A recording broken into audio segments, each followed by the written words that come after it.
Rangkuman informasi pilihan dari berbagai kabupaten dan kota di Jawa Timur segera hadir dalam Buletin Jawa Timur. Buletin Jawa Timur.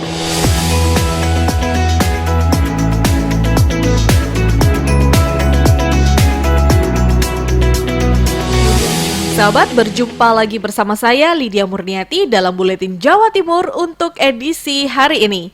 Segera kita simak informasi selengkapnya. Informasi yang pertama dari Realita FM, ada Kholik Maulidi yang menginformasikan musim penghujan.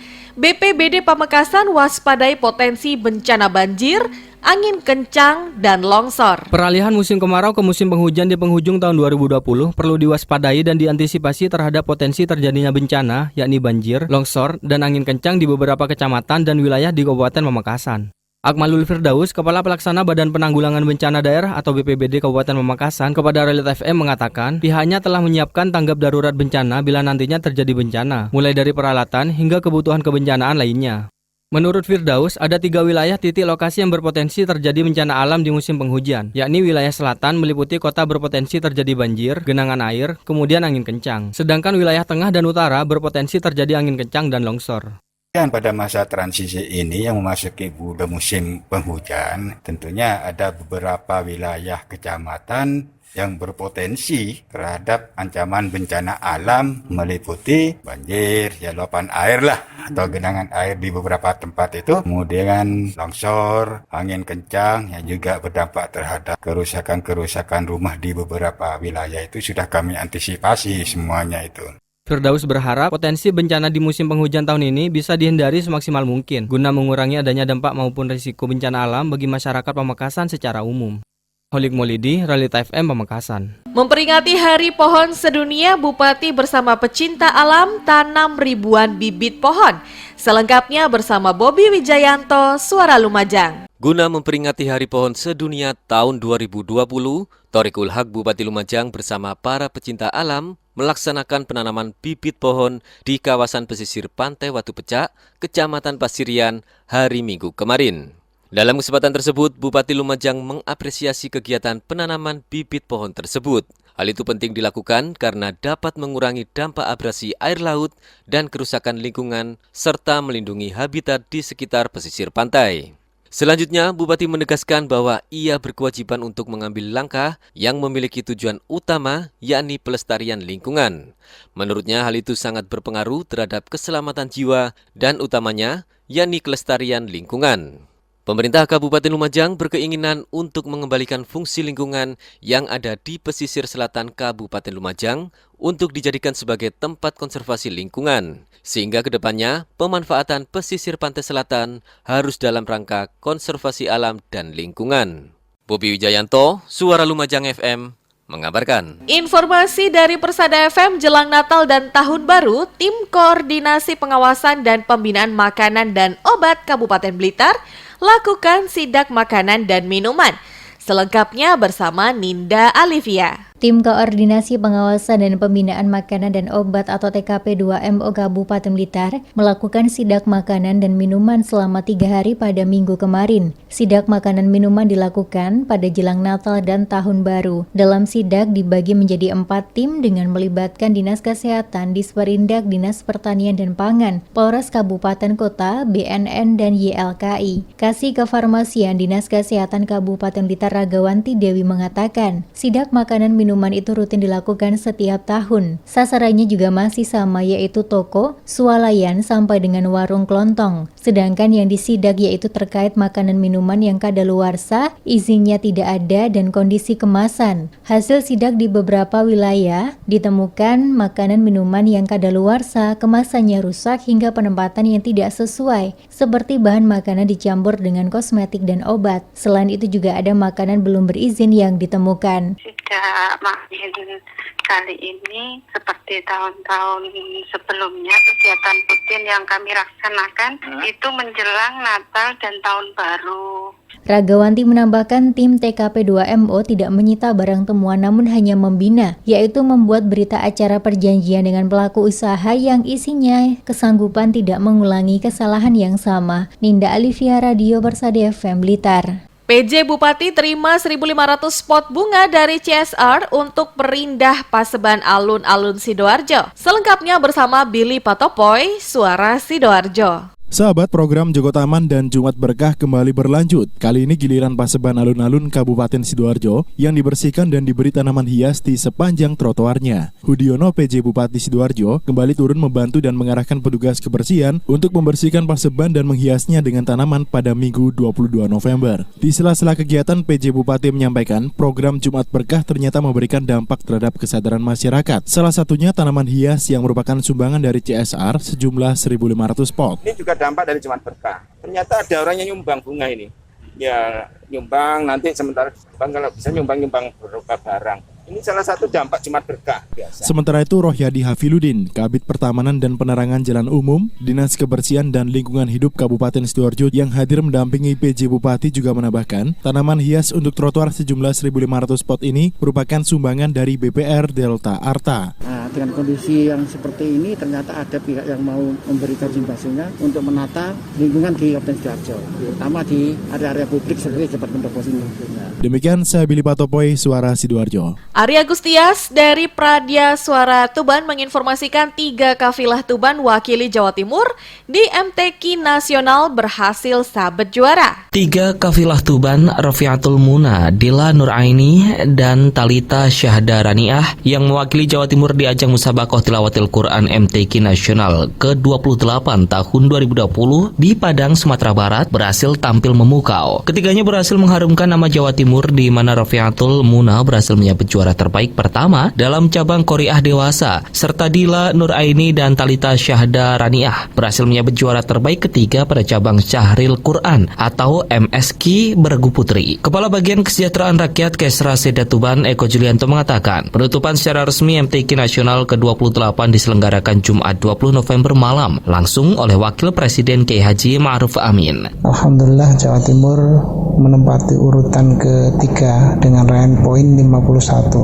Dari raihan poin 51 tersebut, salah satunya disumbangkan dari kafilah asal Kabupaten Tuban. Poin tersebut disumbang diantaranya oleh 3 putri asli Tuban. Pihaknya mengucapkan selamat kepada ketiga kafilah Tuban tersebut yang telah berjuang dan bekerja keras untuk mengharumkan Jawa Timur dan juga Kabupaten Tuban. Arya Gustias, Pradya Suara Tuban untuk Buletin Jawa Timur. Kiki Desilia dari Suara Madiun menginformasikan Wali Kota Madiun, Maidi, mengapresiasi peran perempuan untuk pembangunan Kota Pendekar. Sejumlah penghargaan yang diterima oleh pemerintah Kota Madiun tak lepas dari peran perempuan, seperti penghargaan Taman Herba Bejo Jahe Merah tingkat provinsi oleh tim penggerak PKK Kota Madiun. Tak heran Wali Kota Madiun Maidi mengapresiasi peran perempuan untuk pembangunan Kota Pendekar. Pada acara pembukaan pemantapan kelompok kerja pengurus tamaan gender Kota Madiun dalam rangka persiapan evaluasi pelaksanaan PUG di Kota Madiun, Wali Kota mengatakan jalannya pembangunan di Kota Pendekar tak terlepas dari peran perempuan. Hadirnya pemikiran dari kaum Hawa memberikan sentuhan lain, karenanya kapasitas mereka tidak boleh ditinggalkan. Selain itu, Wali Kota mengungkapkan perempuan harus turut dalam perencanaan, pelaksanaan pembangunan, hingga evaluasi. Selain itu, Wali Kota mengungkapkan perempuan harus turut dalam perencanaan, pelaksanaan pembangunan, hingga evaluasi. Apalagi ada banyak program di Kota Madiun yang dekat dengan kaum Hawa tersebut. Salah satunya program Kota Sejuta Bunga. Wali Kota memang menginginkan Kota Madiun dihiasi warna-warni bunga. Program ini tak akan maksimal tanpa peran perempuan. Wali Kota juga menambahkan bahwa porsi kaum perempuan juga sudah memenuhi kuota yang seharusnya. Dari unsur eksekutif, Wakil Wali Kota Madiun seorang perempuan, sedang di unsur legislatif ada 7 wakil rakyat perempuan. Dalam kepengurusan organisasi, selalu menghadirkan unsur perempuan. Wali Kota memang ingin peran laki-laki dan perempuan berimbang, sebab ada banyak pemikiran yang biasa tak terpikirkan oleh kaum laki-laki. Kiki Desilia, Suara Madiun. Di Sparpora Kabupaten Ngawi latih kompetensi pemandu wisata agar wisata di Ngawi dikenal dunia luar. Selengkapnya bersama Anjani, Suara Ngawi. Dinas Pariwisata, Pemuda dan Olahraga di Sparpora Kabupaten Ngawi mengadakan pelatihan pemandu wisata outbound untuk sumber daya manusia profesional bidang wisata. Upaya ini untuk mengembangkan potensi wisata di Ngawi. Outbound sendiri merupakan kegiatan yang dilakukan di luar atau lapangan terbuka, tujuannya untuk menemukan menemukan jati diri seseorang agar kembali bugar, senang, dan penuh kreativitas. Kepala Bidang Pariwisata Disparpora Kabupaten Ngawi, Toto Sugiarto, mengatakan pariwisata kini merupakan salah satu sektor strategis yang menunjang pembangunan perekonomian daerah. Dan diharapkan pemandu wisata mampu menggali dan mengembangkan secara profesional potensi wisata di daerahnya agar Kabupaten Ngawi makin dikenal dunia luar. Anjani, LPPL, Suara Ngawi. Mega Kristi dari RGR FM Tulungagung menginformasikan tentang Murwokolo dalam rangka Hari Jadi Tulungagung ke-815. Dalam rangka peringatan Hari Jadi Tulungagung ke-815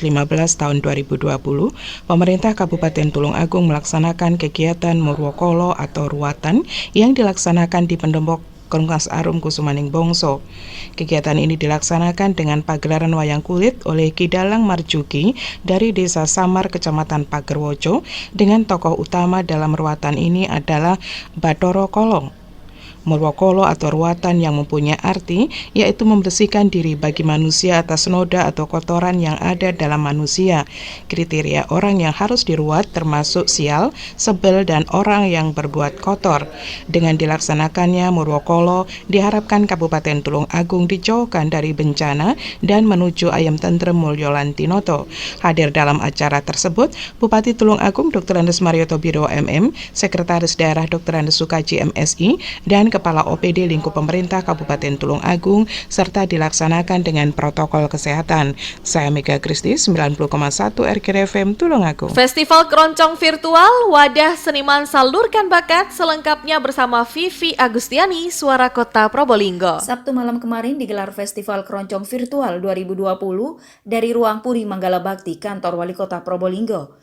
Dinas Komunikasi dan Informatika dan Dinas Pendidikan Kebudayaan Kota Probolinggo menginisiasi sebuah event yang dapat dinikmati secara virtual melalui live streaming di media sosial milik pemerintah Kota Probolinggo, baik dari Facebook, Instagram, maupun YouTube. Acara tersebut menampilkan penyanyi keroncong dari berbagai usia. Salah satunya Salwa Trikamila, kelas 6 SD. Salah satu penyanyi keroncong junior yang mengaku sudah belajar menyanyi keroncong sejak kelas 1 SD. Dinas Pendidikan dan Kebudayaan punya tugas untuk melestarikan kesenian dari segala bidang. Kasih Sejarah dan Tradisi Novi Bayuwardani menjelaskan, sebelum masa pandemi tepatnya tahun lalu, kerap digelar lomba menyanyi keroncong bagi anak-anak dan dewasa. Kedepannya, jika keadaan kembali normal, Dinas Pendidikan dan Kebudayaan akan tetap mengadakan lomba menyanyi keroncong untuk tingkat pelajar agar anak-anak lebih tertarik terhadap keroncong dan keroncong tetap eksis. Vivi Agustiani, Suara Kota Probolinggo. Kedisiplinan prokes menurun, Satuan Tugas COVID-19 minta tokoh masyarakat edukasi warga. Kirana Nisa, Mahardika FM. Turunnya kedisiplinan masyarakat dalam menerapkan protokol kesehatan prokes COVID-19 ini terlihat dari masih banyaknya yang tidak memakai masker saat beraktivitas di luar rumah, misalnya kafe dan sebagainya. Demikian disampaikan Hadi Maskun, PLT Kepala Satpol PP Kota Blitar saat dikonfirmasi Minggu 22 November 2020. Hadi menegaskan, hingga saat ini tim gabungan masih gencar melaksanakan operasi justisi untuk meningkatkan kesadaran masyarakat dalam menerapkan prokes. Menurut Hadi, banyak masyarakat yang masih abai meski sebenarnya sudah paham cara memutus mata rantai COVID-19 melalui prokes. Hadi menegaskan jika masyarakat tidak disiplin, maka upaya Satgas COVID-19 akan sia-sia. Oleh karena itu pihaknya meminta kerjasama dinas terkait dan tokoh masyarakat untuk ikut mengedukasi warga. Misalnya Dinas Pariwisata dan Kebudayaan Kota Blitar bisa membantu sosialisasi di tempat wisata. Lalu Dinas Perdagangan dan Perindustrian untuk wilayah pasar, dan lain-lain. Yang terpenting adalah tokoh masyarakat sebagai seseorang yang memiliki posisi di lingkungannya untuk bisa ikut andil mensosialisasikan prokes COVID-19.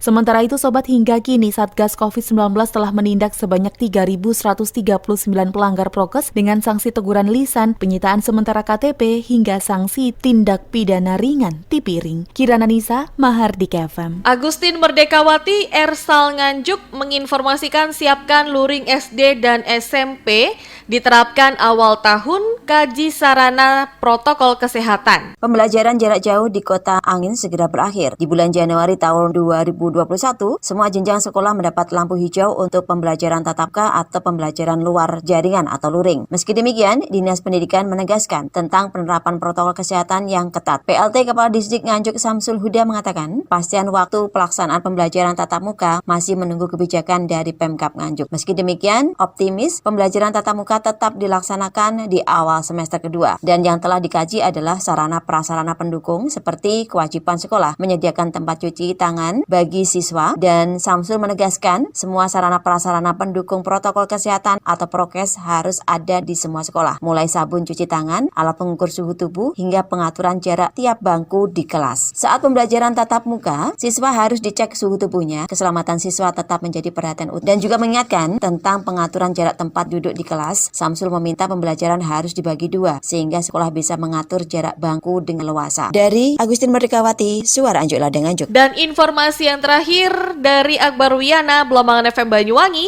Banyuwangi menggelar festival tari dengan standar kesehatan COVID-19. Mencoba mencari tarian kreasi tradisional baru, Dinas Kebudayaan dan Pariwisata Banyuwangi menggelar festival karya tari secara virtual di tahun ini. Secara bergiliran, para peserta menampilkan satu tarian kreasi baru dengan jadwal yang telah ditentukan. Sekretaris Dinas Kebudayaan dan Pariwisata Banyuwangi, Kolikul Rido, mengatakan sebenarnya Festival Karya Tari merupakan aktualisasi seni reguler secara virtual yang digelar selama pandemi. Rido mengatakan para peserta merupakan sanggar seni yang sanggup menciptakan kreasi tari baru. Sebanyak 10 sanggar akan membawakan sejumlah tarian ditambah satu tarian baru. Menurutnya, langkah ini merupakan bagian campur tangan pemerintah untuk tetap memberikan pemasukan kepada pelaku seni di tengah sepinya job mereka di kala pandemi. Namun Rido menambahkan pelaku seni tari juga didorong lebih kreatif dengan cara terus produktif menciptakan tarian-tarian baru, supaya Banyuwangi mempunyai tarian tradisional yang lebih beragam lagi untuk disuguhkan kepada wisatawan. Dia menjelaskan setiap peserta tetap tampil dengan protokol kesehatan dan tanpa kerumunan penonton. Selanjutnya mereka dinilai oleh sejumlah juri ataupun kurator seni untuk diambil 5 tarian terbaik. Di masa pandemi ini, pemerintah Banyuwangi melalui Dinas Kebudayaan dan Pariwisata aktif menyajikan kesenian secara virtual.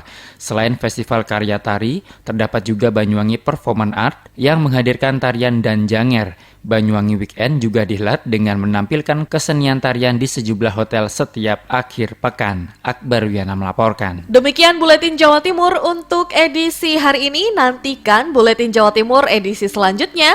Saya Lydia Murniati, sampai jumpa. Rangkuman informasi pilihan dari berbagai kabupaten dan kota di Jawa Timur baru saja sahabat dengarkan dalam Buletin Jawa Timur. Buletin Jawa Timur. Buletin Jawa Timur bisa sahabat dengarkan Senin sampai Jumat jam 8 pagi dan 4 sore. Disiarkan serentak di Lembaga Penyiaran Publik Lokal Suara Sidoarjo, Persada Kabupaten Blitar, Mardika Kota Blitar, Ralita Pamekasan, Suara Sampang, Suara Kota Probolinggo, Suara Lumajang, Suara Pasuruan, Belambangan Banyuwangi, Wika Mojokerto, Suara Gresik, Pradia, Suara Tuban, Malawapati Bojonegoro, Ersal Nganjuk, Suara Madiun, Suara Ngawi, Suara Pacitan, Praja Angkasa Trenggalek, Magetan Indah, dan RGR Tulungagung. Persembahan dari Asosiasi Lembaga Penyiaran Publik Lokal Jawa Timur.